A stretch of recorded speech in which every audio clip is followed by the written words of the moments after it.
예, 하나님 말씀 오늘은 요한복음 4장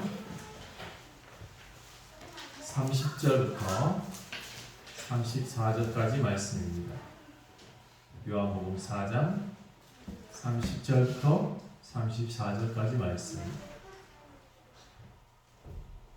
찾으셨으면 우리 함께 읽어보겠습니다. 30절부터 34절까지 함께 읽습니다. 시작. 그들이 동네에서 나와 예수께로 오더라. 그 사이에 제자들이 청하여 이르되 랍비여 잡수소서. 이르시되 내게는 너희가 알지 못하는 먹을 양식이 있느니라. 제자들이 서로 말하되 누가 잡수실 것을 갖다 드렸는가 하니 예수께서 이르시되 나의 양식은 나를 보내신 이의 뜻을 행하며 그의 일을 온전히 이루는 것이니라. 아멘.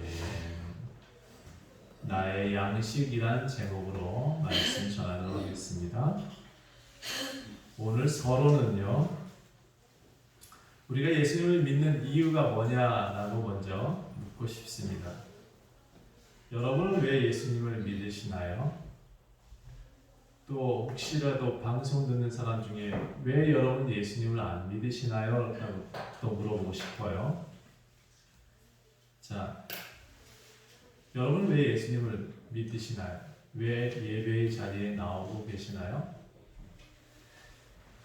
저는 제가 절대로 강한 존재가 아님을 알게 되었습니다. 그래서 저는 예수님을 믿습니다. 저는 안개와 같다고 생각합니다. 우리의 인생이 잠시 왔다가 잠시 가는 존재임을 알게 되었기 때문에 저는 교회에 나와서 예배드리고 있습니다. 그리고 저는 성경을 읽습니다. 왜 성경을 읽느냐? 그 예수님의 말씀을 한순간이라도 놓치고 싶지 않거든요. 왜냐하면 사람답게 살고 싶어서 그렇습니다. 저는 잠시 왔다 가는 안개라고 말씀드렸습니다. 그래서 여러분, 저는 소리일 뿐입니다. 여러분한테 열심히 소리로 전달할 수밖에 없는 그런 사람입니다. 한민족이라고 하더라고요. 우리나라 민족을 5,000년 역사를 갖고 있다고 해요. 근데 사실 저는 잘 이해가 잘 안 됩니다. 5,000년 역사를 저는 본 적이 없거든요. 경험한 적이 없습니다. 미래도 뭐라고 해요. 어떤 미래다라고 말하는데 사실 저는 잘 이해가 안 됩니다. 전 미래를 아직 살지 않았습니다. 제가 아는 시간은 오직 지금입니다. 지금. 어제의 나가 아닌 오늘의 나를 생각하고 살아요. 그래서 내가 존재하는 시간밖에 나는 모릅니다. 그리고 어떤 사람들이 미래학자라고 하면서 어떤 미래가 어떻고 과거가 어떻고 라고 하는 이야기, 지금 이 순간 생각해보면 아무 소용이 없는 이야기입니다. 다만 살아있는 동안 저는 이렇게 생각합니다. 난 최선을 다해 살 거예요. 최선을 다해 살아야지. 지금 해야 할 일은 뭘까요? 최선을 다해 사는 거예요. 내가 지금 어떻게든 하나님께 기쁨이 되고 이웃에게 기쁨이 되는 그런 삶을 살아야 되는 거죠. 자, 저는 이것을 사람답게 사는 방법이다 생각합니다. 그리고 우리가 예수님 믿는 이유가 사람답게 사는 것이 사명이다라고 저는 생각합니다. 사명이 거창한 게 아니에요. 뭐 의사는 사람 고치는 것을 사명이다. 목사는 설교하고 사람들한테 영혼을 고치는 것이 사명이다 그러는데 저는 제일 쉬운 것 같아요. 사람이 사람답게 사는 것, 사람이 사람이 되는 것, 그게 사명인 것 같아요. 그렇지 않습니까? 여러분, 무엇인가 내가 열심히 했다고 사명이 되는 게 아닙니다.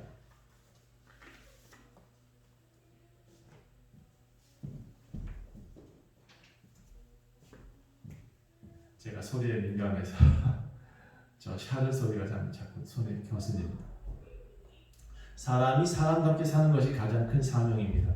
부모와 자식들의 관계가 잘 이루어지는 것이 저는 사명이라고 생각합니다. 요즘 제가 잔소리를 좀 많이 하는 편입니다. 자녀들에게 좀 잔소리를 좀 많이 해요. 그런데 생각해보니까 제가 관계가 좀 안 좋습니다. 자녀와 아빠와의 관계가 안 좋으니까 잔소리만 느는 것 같아요. 그래서 제가 어제 밤에 한동안 고민을 했었습니다. 어떻게 하면 이 관계를 잘 형성할까? 여러분, 하나님과 우리 사람도 마찬가지입니다. 하나님 뜻대로 살고 싶은데 하나님 뜻이 뭔지 몰라요. 그렇죠? 제가 그래서 많이 생각합니다. 요즘 자녀를 키우면서 함께 생각하는 거죠. 나는 열심히 하나님 뜻대로 살고 있다 그랬는데 사실 하나님의 뜻은 내가 제대로 못 살고 있는 것 아닌가? 난 지금 사람의 사명을 제대로 감당하고 있나? 이런 생각을 많이 해보고 있습니다. 저는 신앙도 비슷하다라고 생각합니다. 사람이 사람다워야 한다라는 것을 가르쳐주는 것이 신앙이라고 생각합니다. 예수님 믿는 것이 뭐 거창하게 이적과 기적을 나타내는 그런 것이 아니고 예수님 믿으면 뭔가 복 받는다 그런 게 주가 아니고 교회 예배드리는 것 자체가 무슨 놀라운 일이 일어나는 것 자체가 주가 아닌 것 같아요. 사람답게 살게 하는 것이 신앙인 것 같아요. 그래서 저는 기독교가 많은 종교가 그렇게 하고 있음에도 불구하고 저는 기독교가 그나마 가장 사람들을 사람답게 만드는 종교다라고 생각을 해요. 그래서 저는 이것이 진리다라고 생각하고 또 이 말씀 가운데 저는 나침판과 같이 인생의 나침판과 같은 역할을 성경에 해주고 있어요. 또 기독교가 저는 등대 같다라는 생각을 많이 해요. 사람이 가야 될 방향을 정확하게 가르쳐주고 있는 종교다라고 생각을 합니다. 저는 아까 말씀드렸듯이 안개가 됐어요. 인생이. 여러분 100년 이상 살 수 있는 자신 있는 사람. 그럼 여러분 주변에서 100년 동안 산 사람이 10명 이상 있는 사람. 그래서 저는 100세 시대 잘 안 믿습니다. 여러분이 지금 말하고 있듯이 주변에서 100년 동안 사신 분이 10명 이상 옆에 있다라면 제가 100세 시대구나, 진짜 100년 살겠구나 라는 생각을 좀 해보는데 전 그런 생각이 잘 안 들어요. 100세 동안 우리가 산다 그러면 그 인생이 왜 왔는지를 좀 알았으면 좋겠어요. 만약 100세 동안 산다고 할지라도 저는 가장 큰 목적은 자녀를 양육하는 것, 낳고 양육하고 또 그들을 기르다가 그들을 나의 분신으로 만들어서 또 내가 믿는 신앙을 전수해서 유산으로 남겨서 그가 또 하나님을 믿고 살아가는 것이 저한테는 가장 큰 사명인 것 같아요. 여러분 불과 50년 전에 1970년대에 우리 평균 수명이 얼마인지 아십니까? 1970년대 우리 최정주 장로님은 안 계실 나이에요. 왜냐하면 1970년대 연세는 평균 수명은 63세였습니다. 지금은요 많이 올라갔다 그래요. 지금은 73세예요. 기준 자체가 75세 정도 이제 올라갈 것 같아요. 모든 사람들 수명이 그 정도 올라갔다고 표현할 수 있는 100세 시대. 근데 사실 전 이해가 잘 안 돼요. 살다 보니까 100세까지 사는 사람 많이 못 봤고 아직까지 제가 50이 아직 안 됐지만 먼저 죽는 사람도 많이 봤고 50대, 60대 돌아가시는 분들을 보면 좀 아쉬움이 좀 있어요. 안타까움이 좀 있어요. 살다 보니까 불가능도 좀 저한테 많이 보여요. 어떤 분은 자녀가 먼저 떠나는 것을 봐요. 어쩔 수 없이 사는 이 주변의 삶 속에서는 어쩔 수 없이 사는 사람도 참 많이 봐요. 그러니 저는 이해가 잘 안 돼요. 그러면서도 하나님을 안 믿는 것이 좀 이해가 안 돼요. 그렇게 불가항력적인 것이 우리 주변에 많고 우리의 인생이 금방 사라질 안개와 같은데 하나님을 안 믿으려고 해요. 뭐라고 하냐면 내 주먹을 믿어라 이래요. 내가 누군데 제가 제일 싫어하는 단어가 하나 그거예요. 제가 절대로 안 쓰는 단어 하나 있어요. 내가 누군데. 내가 누구긴 누구예요. 안개예요. 소리예요. 잠시 왔다 잠시 가버리는, 여러분한테 잠깐 영향을 줄 수 있는 소리일 뿐이에요. 진리는 어디 있어요? 성경에 있어요. 진리는 어디 있어요? 예수님이 진리예요. 그 예수님을 믿는 것이 진리지, 제가 전하고 있는 것은 여러분한테 어떻게든 예수님을 믿게 하는 게 진리지. 지금 하고자 하는 사명이에요. 그리고 예수님과 함께 열심히 살다가 사람답게 살게 하는 것이 저의 사명이에요. 저는 진리를 외치러 온 것이지, 근데 진리가 아니에요. 저 스스로는 진리가 될 수 없습니다. 저는 열심히 하나님을 믿게 하고 싶은 사람일 뿐이에요. 제가 하나님을 믿는 이유가 뭐냐? 약하기 때문에, 내 스스로 100년 살지 못한다는 것을 알기 때문에, 내가 어떻게든 사람답게 살고 싶기 때문에, 그래서 저는 예수님을 믿고 있어요. 그리고 저는 어떻게 사는 것이, 어떻게 신앙생활하는 것이 좋은 신앙이냐, 성경을 많이 외우는 것이 좋은 신앙이라고 생각하지 않아요. 교회에 맨날 열심히 주일마다 나와서 열심히 예배드리는 것이 진짜 신앙은 아닌 것 같아요. 살다 보니까 그래요. 진짜 신앙은 언제 나타나냐면, 열심히 예배드리지 못하고 또는 열심히 기도하지 못하는데 이웃에게 정말 진실해. 또는 내가 주일날 최선을 다해서 교회에 나오려고 노력을 해. 또는 내가 열심히 안 되고 힘들지만 봉사하려고 노력을 해. 그게 진짜 신앙인 것 같아요. 그런 사람들은 주일날 열심히 나와요. 그런 사람들, 그런 마음을 가진 사람들은 이웃을 사랑해요. 그런 사람들은 내가 평생 살 것처럼 말을 안 해요. 오늘 살 것처럼 말을 하죠. 오늘 이웃에게 사랑받으려고 노력하고 이웃에게 좀 더 잘하려고 노력하고 살아요. 너무 오래 살 것처럼 살지 않는 것이 지혜인 것 같아요. 성경은 이 지혜를 항상 가르쳐주고 있습니다. 부자야, 열심히 돈 모아서 뭐하니? 내일 너의 생명을 내가 거두어 가겠다. 하나님은 그렇게 말씀하고 계세요. 그러니 여러분, 부를 모으지 말라는 얘기가 아니에요. 열심히 돈을 모으되 그 돈 쓸 줄 아는 사람이 됐으면 좋겠어요. 사람답게 사는 사람. 성경이 말하는 지혜는 또 이렇습니다. 하나님을 경외할 줄 아는 것이 지혜다라고 말을 해요. 하나님 뜻을 알고 사는 것이 지혜예요. 여러분 지금 교회에 나와서 예배드리고 있다? 참 지혜로우신 거다. 성경은 이렇게 말해요. 여러분이 예수님을 지금 믿고 살아가고 있다? 참 지혜로운 사람이다 라고 말을 해요. 세상이 말하는 지혜는 이래요. 제가 예수님을 안 믿는 사람의 이름이 지혜라 그래서 제가 물어본 적이 있어요. 그 지혜가 무슨 뜻인지 아니? 라고. 제가 알고 있는 사람 이지혜도 있고 최지혜도 있고 김지혜도 있고 지혜라는 이름을 쓴 사람이 참 많아요. 그런데 그 중에 예수님을 안 믿는 사람도 꽤 있어요. 그래서 제가 물어봐요. 그 예수님 안 믿는 사람한테 너의 이름이 무슨 뜻인지 아니? 여러분 소위 세상에서 말하는 지혜는 이렇습니다. 내가 시기적절하게 무엇을 말하고 무엇을 합당한 말을 하고 합당한 행동을 하는 것, 그것을 지혜롭다고 말을 해요. 그런데 성경에서 말하는 지혜는 따라합시다. 하나님을 예배할 줄 아느냐? 그렇지 않느냐? 지혜는 하나님을 예배할 줄 아는 사람이 지혜를 가졌다라고 말을 해요. 하나님을 경외하는 사람이 지혜다라고 말을 해요. 지혜가 뭐다고요? 하나님을 경외할 줄 아는 것을 아는 것. 그것이 지혜예요. 100세까지 사는 동안 산다고 칩시다. 그동안 우리가 알아야 될 지혜는 뭐냐면 시기적절하게 말 잘하는 것이 지혜가 아니라 하나님을 아는 것이 지혜입니다. 하나님 경외하는 법을 아셔야 합니다.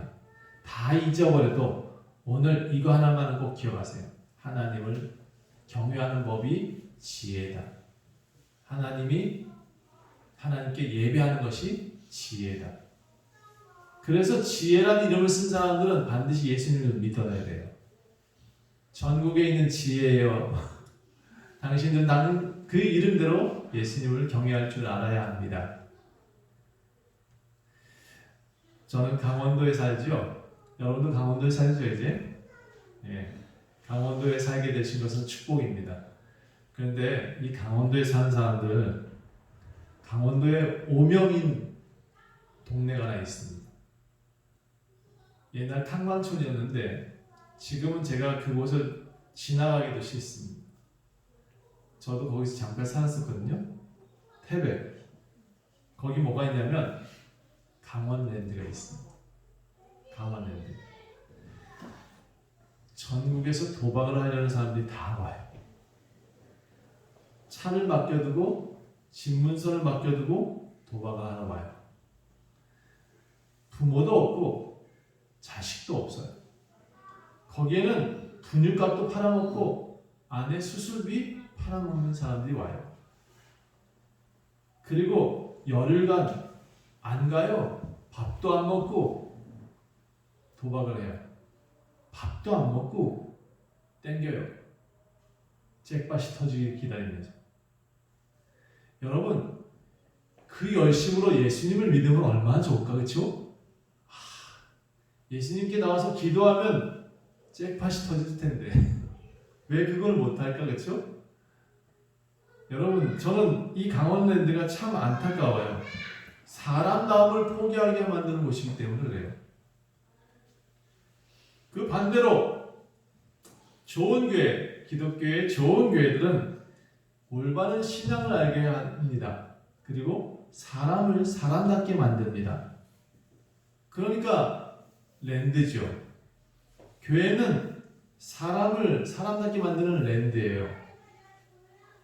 여기가 재밌었으면 좋겠어요. 여기서 그런 땡기는 재미가 있으면 참 좋겠는데, 그치? 좋은 교회에서는요, 사람을 사람답게 만드니까 잔소리가 많죠. 이 관계를 형성하려다 보니까 잔소리가 많아지더라고요. 아버지가 사람답게 만들기 위해서 아버지는 항상 잔소리를 하는 것 같아요. 여러분, 강원랜드에서 그렇게 재미있는 삶이 되지 못해요. 그 사람들은 열흘간 땡기고 열흘 뒤에 죽습니다. 대부분의 사람들이 그래요. 그러니 그곳에 갈 생각을 아예 하지 말아요. 거기 간다 그러면 아예 다리 몽둥이 딱 분질거 나요. 그게 최선이에요. 손모가지를 딱 잘라내. 그런 다음에 천국 가는 게 훨씬 나아요. 내가 그런 삶을 살 바에야, 사람답지 못한 삶을 살 바에야 교회로 나와요. 제발. 손모가지 끊고 교회 나오는 게 차라리 나아요. 이러다 진짜 손모가지 끊고 나올라. 여러분, 사람답게 사는 곳이 교회예요. 교회에 나와서 함께 이웃 사랑할 수 있는 것, 사람과 하나님의 관계를 아는 것, 내가 하나님의 사람으로 살아가는 것, 그게 진짜 랜드예요. 그게 강원랜드예요. 그게 좋은 교회예요. 여러분, 그곳에서 살아야지. 절대로 도박하러 가지 마십시오. 죽습니다. 오늘 본문의 이제 말씀을 이제 다시 갈게요. 요한복음 4장에 보면 수가성 여인이 나오지요. 예수님 만나고 땡 잡은 여인이에요. 교회에 나오고 땡 잡은 사람들이 여러분이에요. 좋은 교회에 나오시고 여러분 삶을 살게 된 사람이 정말 땡 잡은 거죠. 오늘 수가성 여인은 진짜 로또를 발견한 사람이에요. 예수님을 만나고 영원히 목마르지 않는 생수를 얻었기 때문에 그랬습니다. 영원히 목마르지 않는 생수를 얻게 된다? 이 여인은 지금 굉장히 고단한 삶을 살았거든요. 물동이를 들고 물을 길러 나와야 돼요. 남자 5을 다 갈아치운 여자, 6째 남자와 살고 있는 여자. 어제까지 굉장히 천시받던 여인이 오늘은 동네방네 소리칩니다. 나 뭐라고 외치냐면 이 사람이 예수님이 왔습니다, 메시아가 왔습니다 라고 문도 들리지 않았어요. 동네방네 들어가가지고 이렇게 외쳐요. 나의 죄를 분명하게 밝혀주신 분이 오셨다. 나는 남자 5을 갈아치운 여자야 라고 문을 두들기면서 열었어요. 열어서 뭐라 하냐면 여보시오, 나한테 이렇게 말해주는 사람이 나타났습니다. 당신도 신기하니까 한번 가봅시다. 이렇게 전도를 했어요. 당신도 나와서 자유를 얻으세요 라고 말을 해요. 이 여자가 어제까지는 굉장히 천한 여자였고 자유가 없던 여자였고 이 여자가 지금 굉장히 고단한 여자였는데 오늘은 이상한 여자가 됐어요. 완전히 어제와 다른 여자가 됐어요. 뭐라고 하냐면 사람다워요. 사람답게 말을 해. 나 자유를 얻었으니까 당신도 가서 자유를 얻으세요 라고 말을 해요. 어제는 죄 속에 살다가 오늘은 예배자가 되었어요. 어메이징 하잖아요. 이 사람은 진짜 180도 달라졌어요. 여러분 거듭나야 된다고 성경은 말을 해요. 예수님을 말을 해요. 니고데모한테 너 거듭나라. 여러분도 거듭나셔야 됩니다. 어제의 사람에서 오늘의 사람으로 거듭나셔야 돼요. 오늘 사람은 행복자로 거듭나셔야 돼요. 어제까지 슬펐어요? 어제까지 약했어요? 오늘은 강한 자가 되셔야 돼요. 여러분 그게 변화예요. 저는 사람이 절대로 변화되지 않는다고 믿어요. 아무리 변화시키려고 해도 사람은 잘 안 변해요. 근데 사람을 변화시킬 수 있는 유일한 곳이 어디냐? 교회예요. 교회. 그 교회에서 누가 계시냐? 예수님이에요. 좀 더 엄밀히 말하면 교회가 사람을 변화시키는 건 아니에요. 예수님을 만나면 변화가 돼요. 수가성 여인은 어제까지 죄인이었는데 오늘 예수님 만나고 변화가 돼요. 완전히 180도로 달라진 여자가 돼요. 내 죄를 밝혀주신 분이 여기 오셨다라고 떠들어대요. 그 사람 전도 방법은 냈어요. 예수 믿으세요. 예수 천당 불신지역 주 예수를 믿으라 그냥 너와 내 집이 구원 얻으리라 이렇게 말 안 해요. 뭐라고 했냐면 내가 죄인입니다 라고 내가 5이나 남자를 갈아치웠습니다 라고 말을 해요. 그러니 동네 사람들이 신기했어요. 신기하니까 그 사람 한번 쳐다보러 가자라고 나왔어요. 온 동네 사람들이 다 예수님이 계신 우물가로 다 나와서 예수님 말을 듣기 시작을 해요. 그럼 전도 방법이 바뀌어야 돼요. 엄밀히 말하면 이 전에 말씀드렸던 예수 천당 불신 지옥 이것도 전도 방법이기도 해요. 주 예수를 믿으라 그리하면 너와 내 집이 구원 얻으리라. 이 말은 맞지요. 성경에 기록되어 있으니까 그렇게 말을 해야 되는 건 맞아요. 근데 이건 외침이지 전도는 아니에요. 이렇게 말하면 옛날 어르신들이 저 막 달려와서 혼내실 거예요. 내가 여지까지 그렇게 외치고 다녔는데 전도가 아니라고? 아니에요. 전도하신 거 맞아요. 그런데 엄밀히 말하면 그 사람의 전도는 외침의 소리가 더 커요. 실체는 아니에요. 거리에 확성기를 틀어놓은 것과 다를 바 없어요. 근데 여러분 확성기를 틀어놨다 해서 우리가 확성기 따라가나요? 확성기 소리에서 뭐라고 하냐면 싼 물건이 왔습니다. 사세요 해서 그 싼 물건을 보러 가지 확성기를 따라가는 사람 하나도 없잖아요. 그렇죠? 내용이 중요하잖아요. 그렇죠?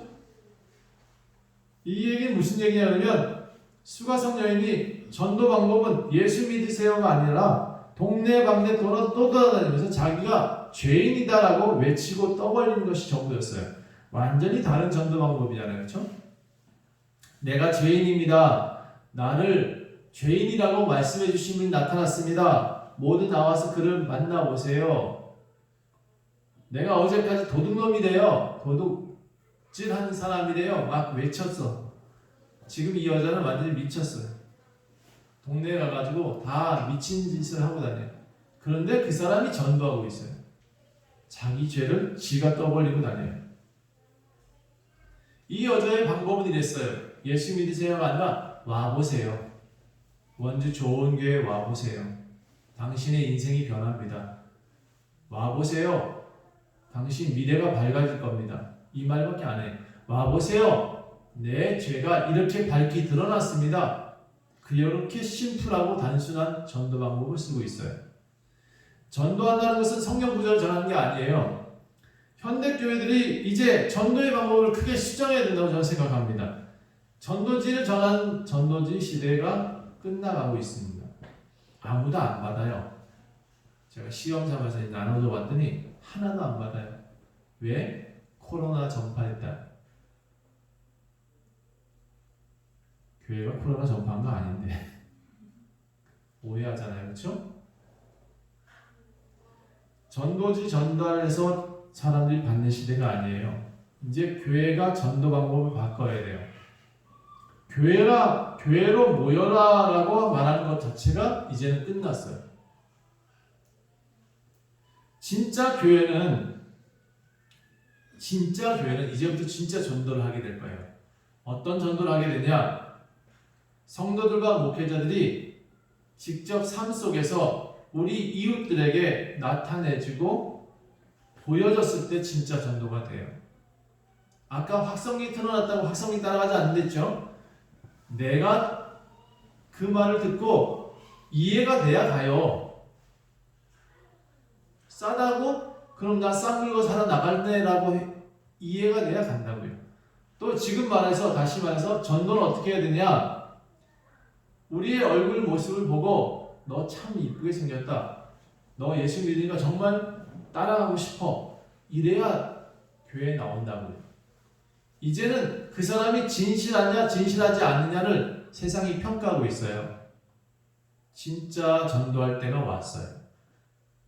진짜 예수님 믿는 사람들은 예수님 믿는 모습을 나타내야 될 때가 온 거죠.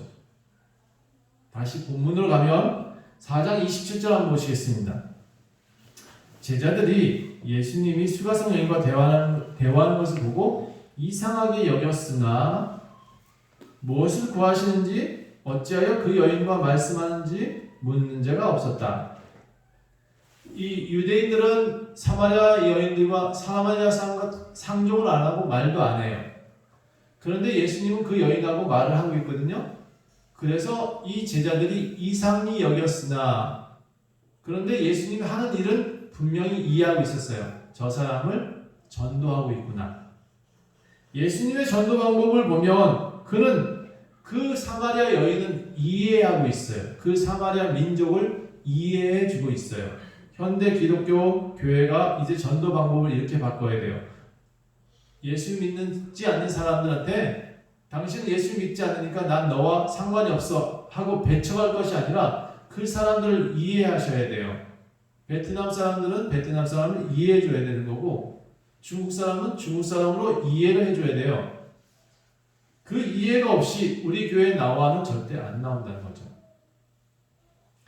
저는 북한에서 오신 분들이 우리 교회에 많이 왔으면 좋겠어요.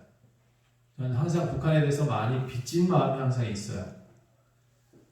왠지 모르게 그 나라를 좀 바꾸고 싶은 마음도 있고 그 나라가 앞으로 우리나라와 통일될 그런 나라라는 생각도 항상 가지고 있어요. 그런데 이해가 잘 안 돼요. 저 솔직히 그들의 사고가 잘 이해가 안 돼서 어쩌면 그래서 우리 교회 성도들이 지금 북한 사람들 많이 없는지도 모르겠어요. 그런데 저는 이해해야 된다고 생각을 해요. 그게 전도 방법인 것이요.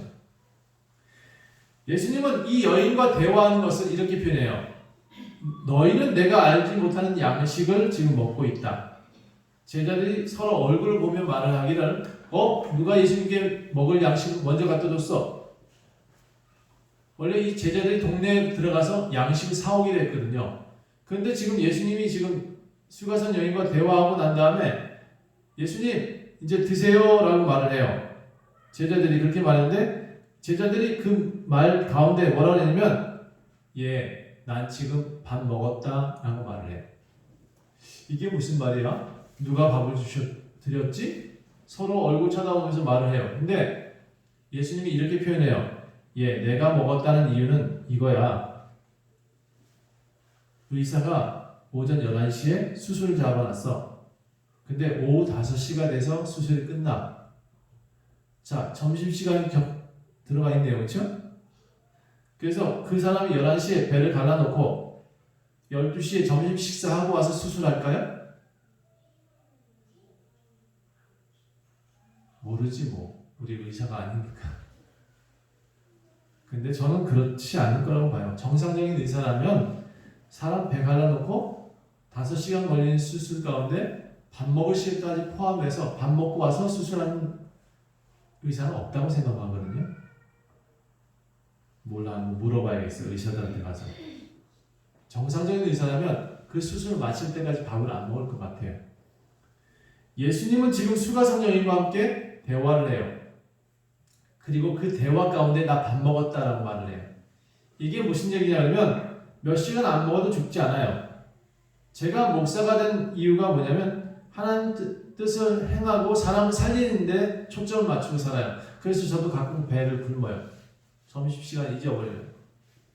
그 사람과 대화하다 보면 그 사람과 대화하는 것이 더 중요하기 때문에 밥을 안 먹어도 배불러요. 이 얘기예요. 예수님은 지금 수가성 여인과 대화하면서 밥을 안 먹어도 배부르다라고 말을 했어요. 교회가 지금 그래야 된다는 거예요. 전도는 이렇게 해야 된다는 거예요. 내 거 다 먹고 내 거 다 채우고 난 다음에 전도하는 거 전도가 안 돼요. 여기 지금 말씀하고 있는 것은 지금 시대에 우리 코로나 시대라고 해서 교회들이 전도를 못하고 있어요. 아니면 전도를 안 하고 있는 건지도 몰라요. 저는 전도 방법을 좀 바꿨어요. 전도지를 전하는 것에서 예전에 외치기도 했고요. 지금은 뭐라냐? 그 사람들의 삶의 모습들을 다가서서 그들에게 필요한 것을 전달해주는 일을 해요. 그게 저의 전도 방법이에요. 여러분, 코로나 시대도 전도할 수 있어요. 이렇게 사람들은 핑계를 대고 있어요. 넉 달이 지나야 추수할 때가 이르지 않겠느냐. 그러니까 넉 달 뒤에 우리 추수합시다 라고 핑계를 대는 거예요. 그런데 예수님이 이렇게 표현해요. 나는 너희에게 이르노니 너희가 눈을 들어 밭을 보아라. 이미 될 때가 됐고 추수할 때가 됐다는 거예요. 예수님의 시점은 지금 전도하라라는 얘기고 우리들의 시점은 우리 한 4달 뒤에 합시다 라고 핑계를 대고 있는 거예요. 거두는 자가 이미 싹도 받고 영생에 이르는 열매를 모았나니 이는 뿌리는 자와 거두는 자가 함께 즐거워하게 하려 합니다. 이 말은 곧 핑계하지 말고 지금 전도하자라는 거예요. 이제부터 진짜 전도를 우리는 했으면 좋겠습니다. 7, 80년대 확성기 틀어놓고 있었던 시대, 예수 천당 불신 정원에도 다 교회에 나왔었습니다. 2000년대 전도지와 신문도 읽며 전도했습니다. 그리고 조금 더 큰 교회들은 문화 전도를 했습니다. 각기 공연하고 매일 목요일마다 찬양, 목요 찬양 이렇게 해서 공연 전도를 했습니다. 그런데 2020년도부터 전도 방법을 좀 바꿔야 됩니다. 실제적이면서 효과적이면서 그리고 여러분이 나타나지면서 여러분이 기독교인이 아니면 절대로 전도가 안 될 거라는 것이죠. 여러분이 진짜 세상 속에서 예수님 믿는 사람으로 보여지지 않으면 안 돼요. 무슨 얘기냐면 내가 사람들과는 관계를 잘 형성해 놓지 않으면 절대 이제 교회를 안 온다는 얘기입니다. 제가 우리 지금 현대 교회가 이렇게 무너져가는 이유를 뭐라고 생각하냐면 저 데모라고 생각하거든요.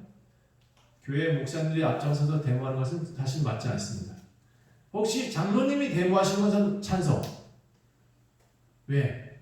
교회 대표자는 아니거든요. 교회 대표를 하면서 나서는 건 아니에요. 근데 장로님은 괜찮아. 그나마 그들은 나가서 데모할 수 있는 위치에 있다고 생각을 해요. 그래서 제발 좀 교회 욕을 안 먹였으면 좋겠고 되도록이면 장로님들이 정치하셔서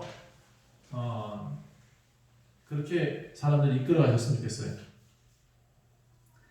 요즘 우리나라 사람들 가난하지 않습니다. 부유하니까 교회를 더 떠나고 있습니다. 교회 입장에서 코로나가 너무 무서운 게 아니에요. 지금 큰 교회들은 뭐가 무섭냐? 성도가 교회를 떠나는 게 더 무서워요. 그러니 여러분 이제 교회가 성도들을 붙잡을 수 있는 방법이 없어요. 그러면 저는 이제 교회들은 진짜 교회가 돼야 된다고 생각을 해요. 건물 세우지 말고 우상 숭배하지 말고 진짜 교회로 거듭나야 된다고 생각을 해요. 큰 건물 유지하려고 한 달에 얼마씩 나가는지 아세요? 이자만 원금이 아니고 이자만 1,500만 원씩 나가는 교회가 수두룩해요. 그러니까 그 교회들은 무너질 수밖에 없어요. 예수님은 돌 위에 돌 하나도 남기지 않겠다라고 말씀하세요. 여러분 어쩌면 우리 교회들 이제 큰 교회들은 더 큰 위기가 왔다라고 생각합니다. 자, 오늘 제가 하고자 하는 얘기는 교회는 이제 진짜 전도합시다 라는 얘기예요. 그리고 오늘 제가 하고자 하는 얘기는 뭐냐면 여러분 진짜 신앙인이 되십시다 얘기예요. 그 핵심이 뭐냐? 여러분 진짜 사람이 되십시다 예요. 사람이 돼야 사람들과 관계가 나타나는데 예수님은 사마리아 여인과 대화를 하잖아요. 근데 기독교회는 세상 사람과 대화를 안 하려고 그래요. 이건 진짜 문제예요. 예수님은 사마리아 사람과 대화하고 예수님은 거지와 대화를 하는데 우리 기독교는 지금 거지와 대화를 안 하려고 하고 병자들과 대화를 안 하려고 하고 아픈 사람과 대화 안 하려고 하고 노인들과 대화를 안 하려고 한다는 게 문제라는 거죠.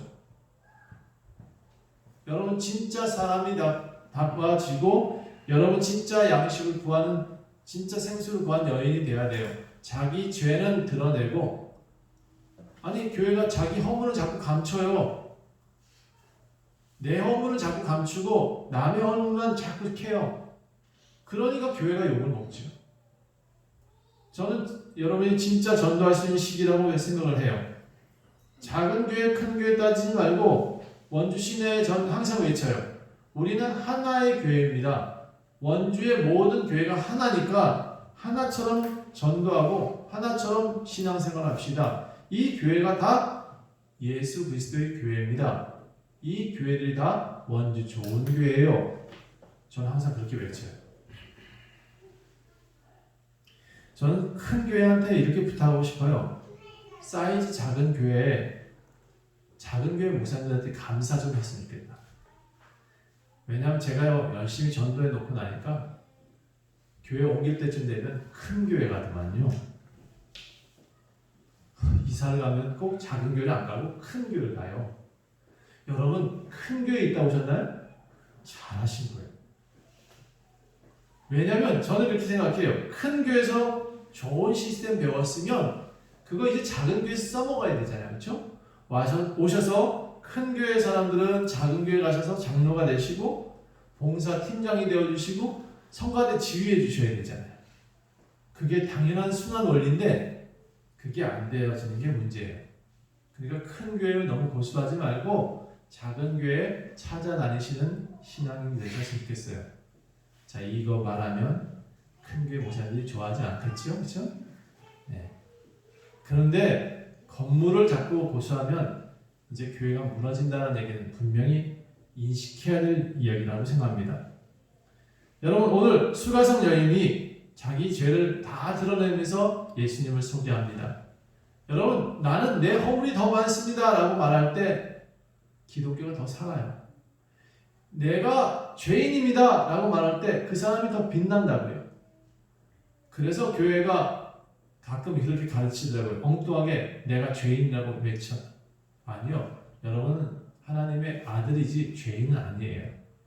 그런데 스스로는 그렇게 생각하는 거예요. 내가 죄가 있습니다 라고 말할 수 있는 자신감 있는 신앙이 되셔야 됩니다. 예수님을 만나면 당당해져요. 전 예수님 믿으니까 겁이 없어져요. 뭐 예수님 믿으니까 내가 죄 지은 게 없는 것 같아요. 예수님 믿고 난 다음에 다 나는 당당해질 수밖에 없는 그런 존재가 됐어요. 어쩌면 더 사람답게 살고 있는 것 같거든요. 난 돈 때문에 걱정할 일이 없어요. 돈이 없어서. 나는 재산 때문에 잡혀갈 일이 없어요. 재산이 없어서. 나는 누구한테 해코지한 적이 없어요. 그러니까 더 당당하지 않아요? 가난한 사람들이 더 당당하셔야 됩니다. 없다는 자꾸 숨지 마세요. 원주 좋은 교회 오신 분들은 가난한 사람들이 더 활기를 칠 수 있는 교회라고 저는 생각해요. 걱정 말아요. 누가 아무런 말도 안 할 테니까. 더 자신 있게 살아요. 사람답게 사는 것을 가르치는 교회입니다. 예수님 만난 이 여인 동네방네 나 진짜 사람 됐다라고 떠들어다닙니다. 나 진짜 이제는 사람이야 라고 외치고 있습니다. 여러분 나 지금 살았어 라고 외칠 수 있는 자신감 가지세요. 우리 교회는요, 여러분들이 행복해지길 원하고 있습니다. 원주 좋은 교회는 여러분들이 함께 살아나는 교회였으면 좋겠습니다. 수가성 여인처럼 나 지금 살았어요 라고 말하는 사람들이 참 많았으면 좋겠습니다. 교회 중직자들은 예수님처럼 한 사람을 살리고자 노력하는 사람이 되었으면 좋겠습니다. 여기서 오래 신앙생활 하신 분들, 내가 한 사람이라도 정말 사람답게 보여져서 그 사람들 전도할 수 있는 사람이 되고자 합니다 라고 기도하셔야 돼요. 내가 예수 믿는 사람처럼 보여져서 진짜 이제 우리 교회에 정말 예수 믿는 사람들이 많게 해달라고 그렇게 기도하실 수 있는 사람들이 다 되시기를 간절히 부탁드리겠습니다. 기도합니다. 하나님, 사람답게 살게 하옵소서. 수가성 여인을 만나서 대화할 수 있는 그런 진실된 신앙이 되게 하옵소서. 그리고 내 모습을 보고 타인도 예수님을 믿게 하옵소서. 내 말의 지혜가 그 사람들을 변화시킬 수 있는 지혜가 되게 하옵소서. 내가 말하는 모든 것이 그로 인하여 하나님을 경외하는 말이 되게 하옵소서. 성경 구절 많이 외우는 것이 아니라 내가 성경이 되고 내가 세상 사람들한테 나타내질 수 있는 진실함이 보여지게 도와주옵소서. 감사드리며 예수 그리스도 이름으로 간절히 기도합니다. 아멘.